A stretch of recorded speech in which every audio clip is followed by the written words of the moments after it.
So firstly, I'd just like to quickly acknowledge the traditional owners on the land on which we meet, wherever that may be. Welcome everyone to a big panel on the role of the tax system in an easily solvable issue, the climate transition. No, seriously, we are here to talk about the role of tax with the climate transition, but also how we can ensure there's community benefit as well as good, strong regional development. So I'm going to introduce myself quickly. My name is Louise Crawford. I am the chair and I'm the national campaign organiser for LEAN, which many of you may not have heard about, but it's the Labor Environment Action Network. And we are a group of volunteers within the Labor Party who campaign, that word campaign, take ideas and really make them happen for good, strong environmental and climate policy. Yeah, it's exciting, but it's hard. So I'm also a local government councillor. So I'm currently the mayor of the city of Port Phillip. So when you talk about politicians and heat, I know that feeling. But I'm here on the panel really to facilitate this excellent conversation. I'm the layperson. I don't really know much about tax, but I can talk about rates till the cows come home. And being in politics and environmentalist and in local government, I'm here to learn more from the esteemed panel members and ask maybe those clarifying questions and then obviously hear questions from you. So let me introduce you to our impressive panellists. So Warwick Smith is an economist, an ecologist, writer and policy analyst.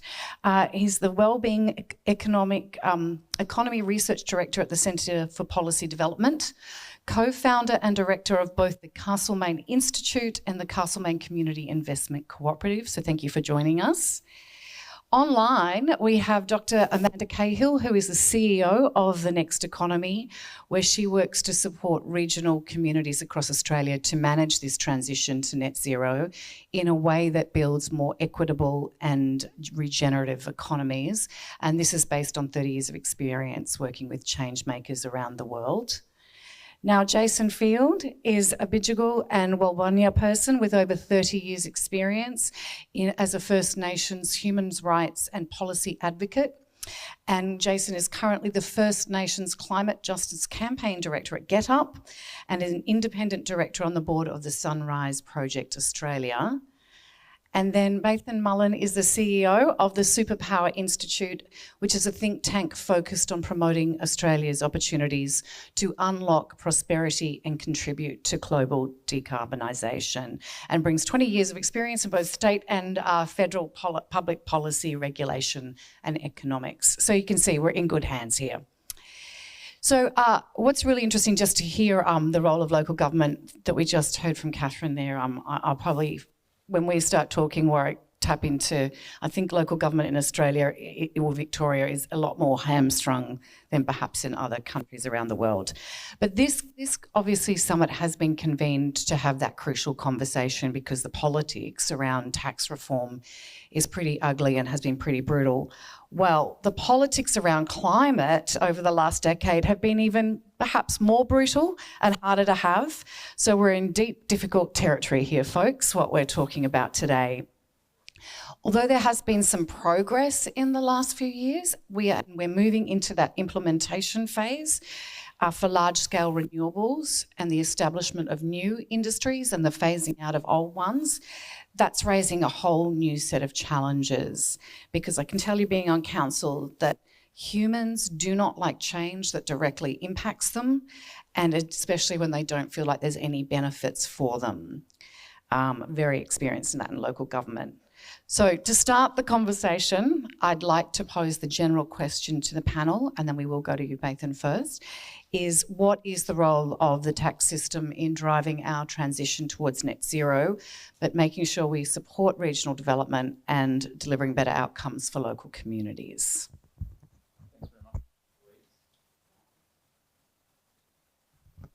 Thanks very much, Louise, and thanks to Per Capita for having me on the panel. And I was on my way in this morning listening to Ken Henry, and I thought, gee, that's a hard act to follow. And then I heard Catherine's remarks this morning and had to double down on that feeling. So I'm here to talk about the role of carbon taxes in answer to Louise's question. And I've really got 5 points to make on this, which I'll run through quickly. So I mean, first of all, carbon emissions and the damage it does to the environment presents a really well understood public policy problem. And we have a conventional economic tool to deal with it, and that's carbon pricing. And the concept's pretty simple. Put a tax on the activity that's doing the damage, such that the activity pays for the damage that it causes. And this removes the distortion from the market. It provides revenue to the government that can be put to public interest uses, and it incentivises a move away from the activity that's causing the damage. Secondly, we know that pricing carbon emissions in Australia works. We had a carbon price in place from 2012 to 2014, and we saw carbon emissions fall. And we saw carbon emissions rise when the tax was repealed. So this is not controversial. We know what it does, we know the effects it has, and we know that this is a tool that works. Third, what we've seen since the repeal of the carbon tax is governments trying to mimic the effect of a carbon price through second, third and fourth best policy instruments. And while these are directionally helpful, things like subsidies on EVs and solar panels, I have nothing against them, in isolation, but they don't do the same job as a carbon tax. They're less efficient instruments. And they can also have equity implications.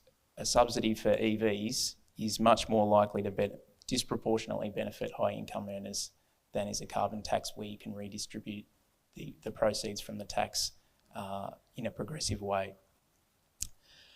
Fourth, while carbon pricing has been a politically challenging subject, that's probably putting it mildly, since the Gillard years, our view is that we must set our sights on a return to using the most efficient tool that we have. Our model for this is what we call a Carbon Solutions Levy, a CSL. And the CSL is a form of carbon tax levied on fossil fuels extracted in Australia. It would apply to around 100 sites around the country where coal is mined and gas is extracted. And revenues could be up to $100 billion a year. And government could direct that revenue to a number of really important purposes in this context. So compensating households with tax relief and relief for fuel excise and other taxes like that. Building infrastructure to help with the energy transition. These things are what is going to help us through the transition we're going through right now and help build public support for what we need to do. So since we launched this concept in February last year, predictably most commentary has claimed it is politically infeasible and will destroy our industries and jobs. This is misguided for three reasons. So firstly, and I think Catherine mentioned similar research, according to the Australia Institute's Climate of the Nation survey, 70% of Australians support polluters paying for the emissions they cause. We need to get away from this idea, this myth, that carbon pricing is unpopular with Australians. Secondly, coal and gas companies make extraordinary profits in Australia. The CSL would represent a transfer of these profits from these companies to Australians. The vast majority of these companies would continue to be profitable but would now face pressure from clean sources of energy. And thirdly, the CSL represents a great opportunity to promote an equitable transition to net zero. The revenues generated could and should be used by governments to ensure that costs are borne fairly. And this would also help generate broad support for the policy and cut through against the idea that it's politically infeasible. And so we're undertaking further work on this CSL concept, which we're really excited about putting out during the course of this year, and we look forward to sharing it with you. Thank you very much. So maybe carbon pricing will no longer be dirty words at some point in the future. We're going to go to Amanda online. So Amanda, you're in Queensland currently doing work on the ground in some of those regional communities in that moving towards the transition. So I guess I'm going to hand over to you to talk us through some of that. Oh, are we frozen? Have we lost Amanda? We're lagging. Should I go to the next speaker and come back? Amanda, technology, it's great till it's not. Can you hear us now, Amanda? I can hear you. Oh, perfect. Over to you. Okay, I'll just talk until I get a message saying that it's not working anymore. So I'm calling to you from Calcadoon country in far northwest Queensland, in the town that most of you would know as Mount Isa. This morning we're launching a roadmap with the council here who are facing a bit of an economic crisis and are looking for how they can actually position, not just put a band-aid on it, but position this place in a way that they can actually help decarbonise the world through the development and processing of critical minerals, mining and processing. So I just want to thank Emma and the Per Capita team and Jeff and the tech team for making it possible for me to beam in this morning. And also to acknowledge Catherine Trebek and her work. She's one of our colleagues at the Next Economy, and it's just wonderful to work with. So for those of you not familiar with the Next Economy, we work in regional Australia, helping regions actually manage the impact of the moves to net zero and capture the benefits of that in a way that generates wellbeing more holistically for both people and the environment. So to give you some examples, we've done work for a long time in Gladstone around how do they actually manage that shift from fossil fuels to renewable energy.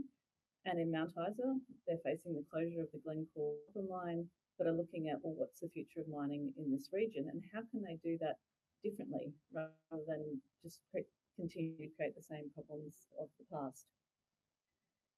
There's lots of positive examples of regions doing this work, and if you're interested, we've actually just published a book called Regional Energy Transitions in Australia, Impossible to Possible, and we'll be launching that in Melbourne on the 5th of March, so check it out. So the requests that we're getting are places where there's major industry, the towns or the regions have developed out of big industrial developments, whether you're talking about coal or other mining or agriculture or industrial processes. And they're starting to realise that they need a lot of investment because the changes that are required to get to net zero are really impacting every sector of their economy. But they need a different approach to development, and they're asking what does good development look like. So we're getting local governments coming to us because nobody's listening to them. They feel abandoned by other levels of government. They are struggling to hold industry to account. They don't have the same power in terms of accountability as they used to. They're seeing growing inequality in their communities because of an underinvestment in the things that everyone relies on, health, education, training, for example. And there's a lot of anger that the wealth and prosperity that they have generated for the nation isn't coming back to them. So they're wanting that investment to manage the impacts of transition, develop new industries, to address that underinvestment in key services, and they want to do it in a different way. So they're talking about circular economy, they're talking about managing environmental impacts. So there's a very interesting question here of who pays, which gets us to the tax question. And what's interesting is on the ground, whoever we're talking to, whether it's industry, community, local government.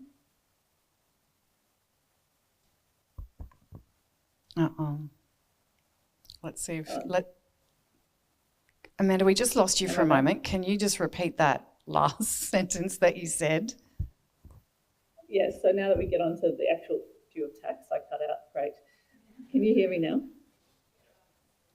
Yes. Am I back? Yes, you're back. Okay, great. Okay, so on the issue of tax, it's a very confused and conflicted conversation, no matter who you're talking to. The neoliberal narrative is alive and well in terms of people saying, tax is a problem, regulation's a problem, we need to put in place tax holidays to attract new companies in, tax is too high in Australia, we need special economic zones, but also at the same time that people shouldn't be depending on handouts when it's individuals, but it's okay for companies. So that's a big part of the narrative in the discussion. And yet, when it comes to the conversation of you need investment, whose responsibility to pay for that and invest in this community, and a rights-based conversation, it shifts. So just building on what was just said before, all of a sudden, if you start talking, well, what's the fair share of tax for companies versus individuals, particularly companies that are creating damage or damaged communities, people are become much more receptive to having a discussion about taxation. Similarly, it has surprised me no end over the last 7 years how many companies have actually argued the same point that we just heard, that the carbon price worked. It makes sense, and that until there's a price on carbon, we're not going to see the scale of change that we need. And actually, companies are asking for that to be put in place. People are open to ideas of fossil fuel export levies, and also sovereign wealth funds that we see in other countries like Norway and Timor-Leste. There's, again, around the fair share, around people who are on very high salaries paying more tax and having that system in place, and making sure that royalties come back to regions. So how do we actually make sure that they capture a share of that wealth and invest back in? And finally, there's a conversation about what's really interesting is what is the responsibility of government versus industry? And how do we hold industry to account around things that they should be paying for, not just as tax, but actually paying for the infrastructure that they need and they use and they benefit from? And also pay for training of workers and other things. So it's who benefits and who wears the cost is a really good way into this conversation. And I'll stop. Thank you very much. I do know that from my friends in regional local government at New South Wales, one of the challenges they have is it's council roads that are shipping in these heavy wind turbines, and it has wear and tear on the roads, and yet they receive no extra direct funding in order to help maintain these roads. It's not that they don't want the infrastructure, but council's left holding the baby, and rate capping is a permanent thing in New South Wales and Victoria. And so there's things like that where there is actual, how do we, that's just from my perspective. But it's now time to hear from Jason and a First Nations perspective. Thank you. Wallawangi, everyone. Safe journey. My name's Jason Field. I'm First Nations Justice Director with GetUp. What I thought I'd like to do, just as a way of an introduction, is really just sort of take you back a bit and let's think about how we got here from an Indigenous perspective. Particularly, around this debate, I find we're having a constant debate around the culture wars at the moment. It seems as an Indigenous person, we're constantly dealing with this culture war mentality. And it really came to the fore for me this most recent Invasion Day, Australia Day. And it really made me think about the founding of this country. And if we look at native title, we operate on the basis nationally that no one lived here. Pretty much all those that did live here lacked the intellectual capacity to build any form of economy, even though we were trading with other groups, we were trading amongst each other. We had our own systems and laws. But we were deemed to be subhuman to the point where we were completely dehumanised.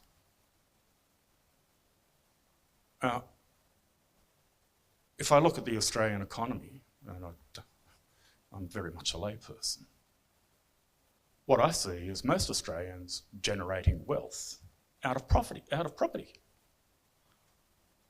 home ownership. So those foundations, those economic foundations, going back 200 years, are the platform that we're still operating on. We are in this situation where the amount of wealth generated in this country that originally belonged to Indigenous peoples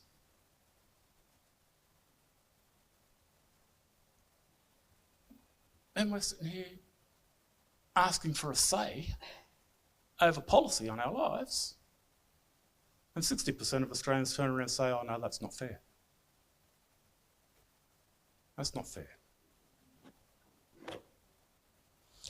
The other area for me that I think is a real growth area and one that we really need to be paying more attention to, and that's intellectual property rights. I hear constantly how various people want to access and use Indigenous knowledge or integrate Indigenous knowledge. We all love a bit of, lemon myrtle, and we love our lily-pilly and wattle seeds, and that's great. That's fantastic. That's what it should be about, sharing. But there's a piece of international law called the Nagoya Protocol that was adopted in 2010.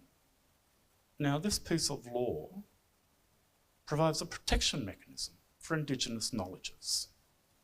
And if I can ask you for a moment to imagine where this comes from, is basically the extraction of genetic resources, the development of genetic resources out of biological materials. Indigenous knowledges plays a huge role in that. If you look at a lot of the products that we have now, eucalyptus oil, tea tree oil, where did the original knowledge of that come from? Where's the benefit sharing arrangement for these things? And that's what the Nagoya Protocol does. It puts in place rules around accessing and using Indigenous knowledges, but it also requires a benefit sharing arrangement. And that's the sort of stuff that we need to be looking more and more at. Over 10 years, both political parties have had this instrument available to them to ratify. And neither of them have gone anywhere near it. Now, I can only speculate, but I can't help but think that there are some private firms behind the scenes, particularly in the pharmaceutical industry, saying, hey, listen, you don't want to go there, geez, you'll kill us. So I think that we really need to have some difficult conversations here.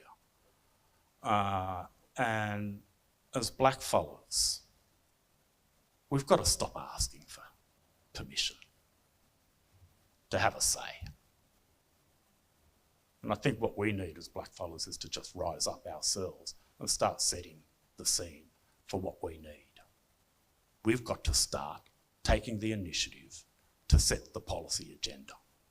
We cannot simply sit around and wait for others to make good decisions for us. Hasn't happened so far, not likely to happen in the future, from what I can see.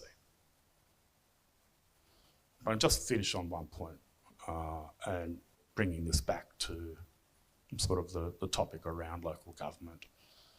One of the critical areas where I think we can make a huge benefit, both for the environment and for Indigenous peoples and local communities, is with our planning regimes.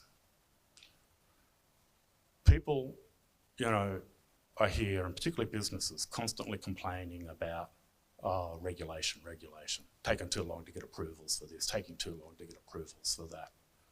Well, the problem when it comes to approvals that relate to Aboriginal cultural heritage is that you come to us too late. You come to us after you've already got half of your approvals done, and then you say, oh, by the way, now we need you to tick this box. And we're saying, hold on. Not so easy. We're not just going to walk away and say, listen, go right ahead, go and dig up that burial site. Yeah, that's all right.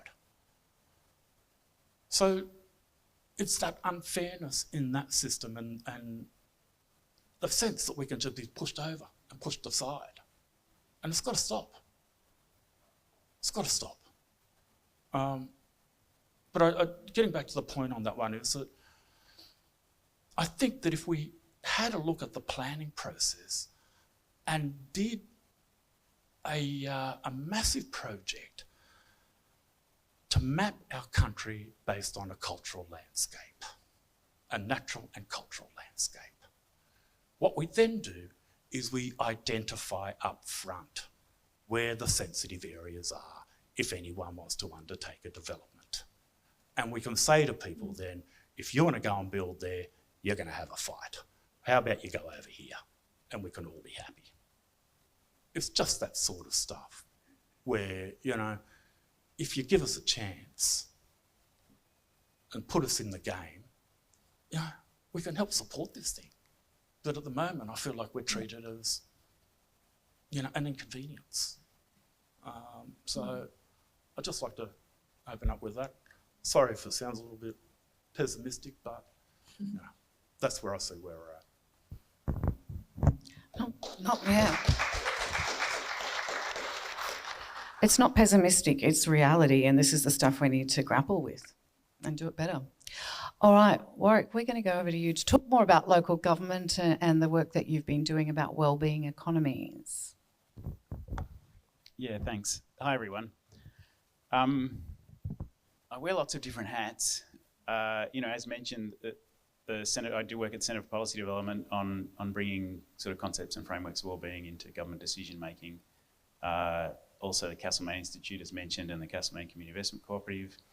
I'm also a card-carrying member of the ASU, so the Australian Services Union. So, you know, it's really nice to be in this building too, and, you know, just noting these banners around the wall and what they mean and what they tell us about our past and our capacity to organise. And as well, I'm the father of 2 teenage girls who are, you know, reaching that point of political awareness and environmental awareness and seeing sort of what their future looks like and worrying about that already.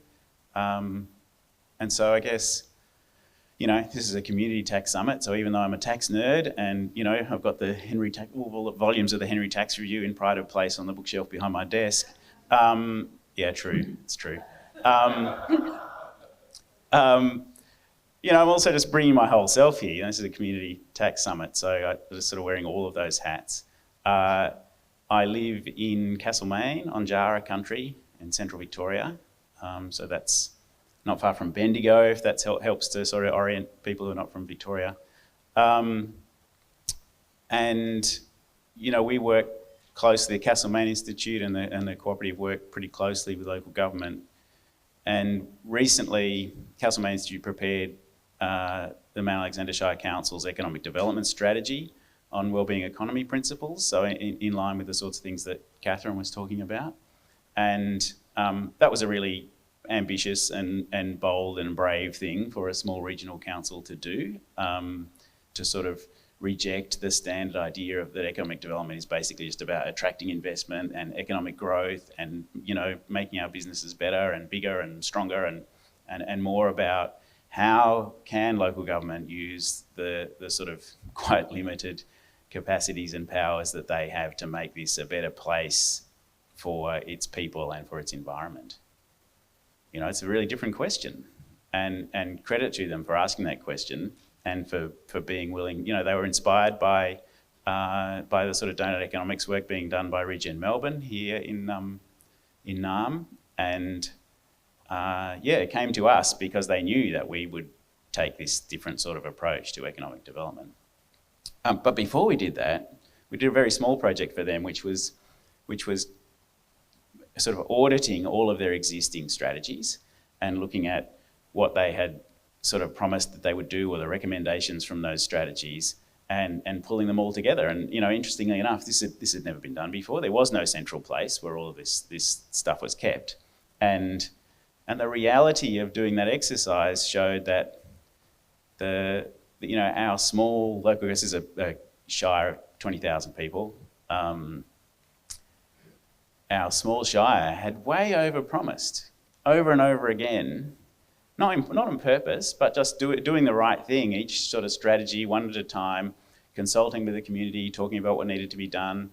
And nobody was in charge of saying, well, you know, do we have the resources to do all these things? Where are those resources going to come from?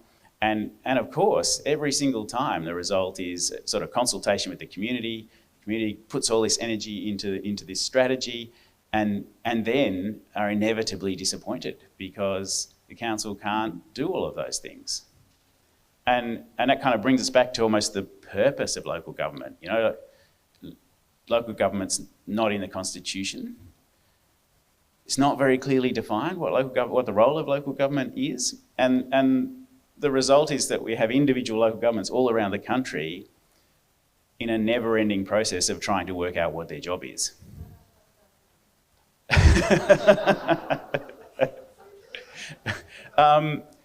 Because they're the sort. Yeah, it's where the buck stops in terms of community. You know, it's the coalface. It's where the community have a place to go and to talk and to complain and to, you know, everything becomes the fault of local government or the purpose of local government.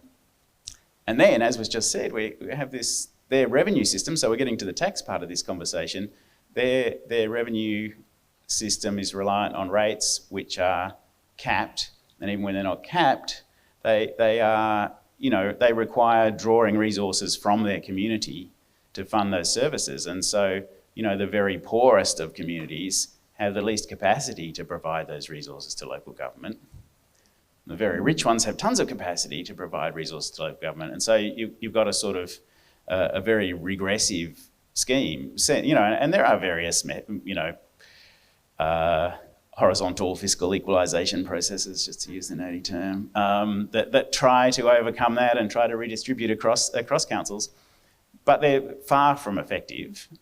You know, even just in our sort of region in central Victoria, there's great disparity between neighbouring councils and their capacity to do things like environmental protection.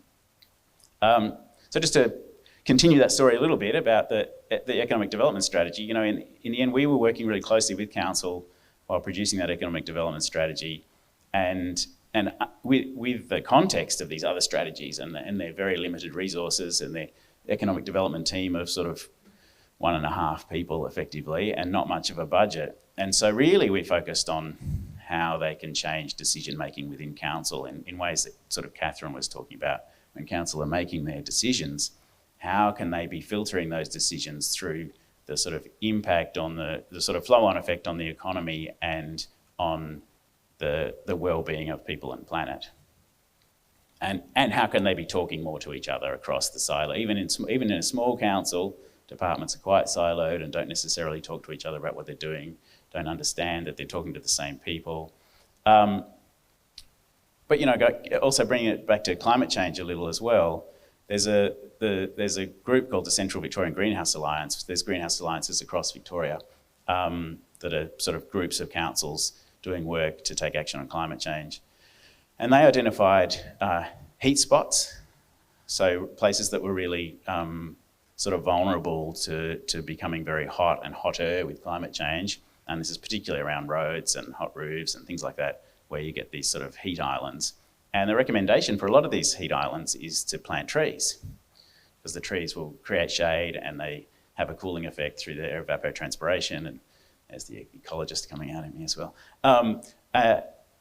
And so, you know, there was a very well done project of mapping these spots and saying where the trees need to be planted. And then this comes to council, and the person who's the head of the department that manages parks and the trees said, we've got a budget to manage 200 mature trees. We can't plant more trees because we can't manage them. And we have a legal, once they get to a mature stage, we have a legal liability over those trees because they present a risk to the public and to infrastructure. Case closed. We're not going to be planting trees. And then we say, oh, well, obviously this is a high priority. We should be funding this anyway. Council's cut to the bone. And so, yes, maybe we can find some money to do that work and give them an ongoing budget to manage these extra trees, but it's going to come from some other essential service. Or you know, we've got preventative programs that tend to get cut because you know, who was it? It was Fran yesterday talked about community health services. We had a community health service in Castlemaine, but it was not financially sustainable, closed down not too long ago, or sort of merged with the public health system. So, you know, the community health sector in Victoria, even though it's maybe the best in the country, is also in sort of dire straits. So, you know, I think we need to think really creatively about resourcing local government and the role of local government. And if we want local government to be, already it is the level of government that's closest to the people and understands the needs of the local community, but it's the least resourced to meet those needs. And, I think perhaps we should be having sort of centralised rating system that then redistributes. Got some cheers. And the rating system should be on land value, not improved value. Just a nod to the Georgists. Perhaps it should be centralised and then distributed more fairly based on need. The additional thing of the regional council, of course, is the population is really spread out, and so providing the same services costs much more. Maybe I should finish there so we can pick up any of those threads perhaps and talk about them together. But I'd also like to just very quickly comment on the carbon price thing. I did some work a while ago looking at a carbon fee and dividend. This was just after the last carbon price was axed, which is the idea of having a sort of economy-wide carbon tax that you collect the revenue and then you just give it back to the people on a per capita basis. And so might sound sort of counterintuitive, what's the point of taxing and giving it back? But the result is that the price of things that are carbon intensive go up quite a lot. But you've got the dividend, so you can afford to pay the higher prices, but you've got a strong incentive. The consumers and the businesses have really strong incentives to reduce carbon. And very high carbon footprint users, who are primarily the rich, are going to be paying more than they're receiving in the dividend. And people who have used very little carbon are going to be receiving more money than they're paying, and so they'll actually be better off. There are complexities, of course, like outer suburban people needing to drive their cars a lot and therefore paying more money, and they're not the rich people. But complexity is not a barrier. Thank you very much to everyone there. I know Emma has already got some questions. I guess what's really interesting to me, as with my other hat, my local government hat on, is that we already have these institutions that exist across the country that are connected to the community. And I do think I'm really keen to, I don't know if anyone wants to respond, that we need to start thinking of them as the delivery arm for these environmental or First Nations outcomes or climate, and fund them appropriately to scale up and skill up, and ensure that community gets heard. Because I'm hearing from everybody, one of the things that we're feeling is that in these big decisions of where money goes or how it's taxed does not include the people on the ground who actually know where it could be best be utilised. And I feel like that's the missing piece. Like local government hardly ever gets a seat at the table until that last moment, at the last leg, as you were saying for yourself, and First Nations people. So I do think that's part of the conversation. I think community benefit comes from having community there from the get-go. And I'm not saying councils get everything right, do not take me on that one. But if you actually resource them better and allow that consultation, like genuine consultation, because we hear from our community, I'm in a city, everyone wants high ambition to deliver on all our carbon emissions or, water reduction and all of that stuff. But we know we can't get there, but we put them in because that's what the community tells us. They want aspirational, but the reality is, I can tell you now that we're never going to get there. So yes, I think that's part of, I don't know if anyone wants to respond to that, but I guess that's my thinking from it. Like actually we've got this network of people on the ground across the country. We should be utilising them, funding them properly and in a partnership model as opposed to rates, and maybe if other levels of government want to give us money. All right, Emma, I'm going to hand over to you. Thanks. Can I just jump in on that point? Yeah, please do, Amanda. Yeah, I think what's really interesting is a lot of our work does come through local government, and there's a piece around resourcing. There's also a piece around having a more honest conversation around rights and responsibilities. So instead of just consultation of the community, it's determining what needs to be done and that everyone has a role to play. So there's some really interesting discussion going on across Australia that really get to the heart of what is democracy, and then how do we build people's understanding of the system they're in and how decisions get made, and a real hunger for different groups to actually start being engaged more. But there's not enough groups out there to meet the demand in terms of participatory decision making, deep democracy, and that kind of thing. And I think that that's a really interesting opportunity to actually open up this discussion, because there are local governments around Australia experimenting with participatory budgeting, for example, and looking at different ways that revenue comes into that community. So it's not just about government, it's also about business, it's also about different community groups. And the role of First Nations people in that conversation, it's been enlivening to me in the last 12 months in particular, getting to what Jason was saying, how groups, traditional owners are now saying, you know what, we're not going to do Welcome to Country anymore. We'll only do it for people who we think are genuine, but we will engage with you around what we want to see, and actually claiming that right space a lot more in their local communities. And it's contested and it's difficult, it's ruffling feathers, but it's that kind of interaction that I think can really start to move us forward, that leads on to conversations about things like tax. But it's really about power and having that conversation around who decides and who benefits. Well said. All right, I've got a few questions here. We don't have a lot of time, so I'm going to start with one for you, Bathan. We know about 7 out of 10 Australians support polluters paying for emissions, but it's easy to recommend taxes that other people pay. How do we maintain support for carbon taxes when some incidents will fall on individuals? Yeah, I think that comes back to the story about how you use the proceeds from the taxes, and picking up the conversation we've just had about the role of local government. I think there's a powerful case being made for local government being a delivery model here. But I would ask the question, where is the appropriate revenue source for that work? And you have two options. One is ratepayers. Should they bear the costs of the damage being done to the environment by companies who are polluting? Or should we put that cost onto the polluters? And should we generate revenue from taxes on carbon that we can then put to good use in protecting communities, investing in communities, demonstrating to people that there is a benefit to their community from these taxes? So I think we all have a job to play in showing that there's a positive use for the revenue that we get from carbon taxes, and it's going to benefit our society. Pretty much what we've been on about for the last 2 days, isn't it? Taxing and reinvesting. Warwick, this is an interesting one you might like to take. Why are developers no longer required to plant street trees up front and maintain with ongoing watering as a standard condition on all planning permits, not just in residential areas? Would that help? Louise?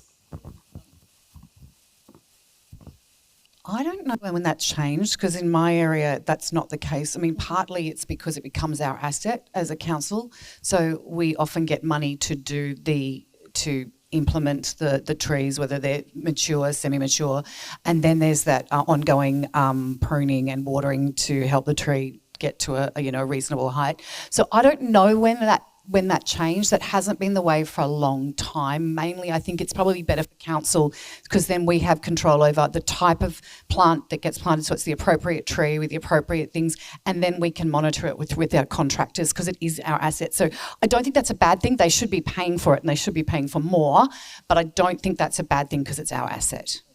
I think you and I are very lucky, Louise is my local mayor, to live in a very leafy part of the world. But when you look at a lot of those outer suburban developments, that's really not happening. And that's, I think, what you were talking about, Warwick, with the heat zones that are happening where people are building new homes, yeah? Maybe one last one here. This is an interesting one for Jason, who the questioner says, your comments on planning and cultural heritage are spot on. Guided by the ACRIS database plus secret sacred sites, should cultural heritage areas be zoned equivalently to national parks?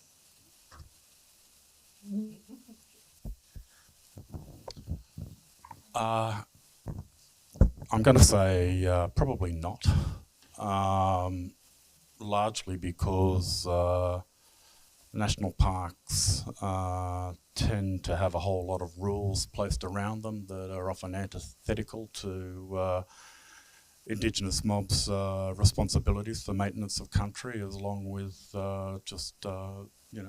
use of country as well. So, but I think that there's a real question, and I think there's a real issue in terms of planning approvals, because when you look at the system, the values, the Aboriginal values, are not based on what we say, what our TOs say, whether a site is significant or not. It's based on whether the archaeologists think it's of educational and scientific value.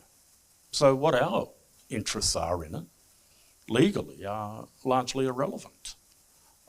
Where it becomes a particular problem is that these decisions also lock us out of country. So it's hard for us then to maintain those obligations. It's hard to us for care for country because we don't get access to those places anymore. We lose access to various plants and trees that we relied on for subsistence, given low incomes. I got my mob down on the New South Wales South Coast using the Native Title Act as a way to try and assert fishing rights. I mean, it's crazy. But our people are getting pinched just for going out catching the feed of abalone, all because there's a market there that commercial operators are heavily involved in, and we're viewed to be a threat to that. So it's those kind of values judgments that I think really need bigger discussion. Thank you. We might have to leave it there in the interest of time, but please join me in thanking our esteemed panel, Jason Field, Louise Crawford, Bathan Mullen, Warwick Smith, and all the way from Mount Isa, Amanda Cahill.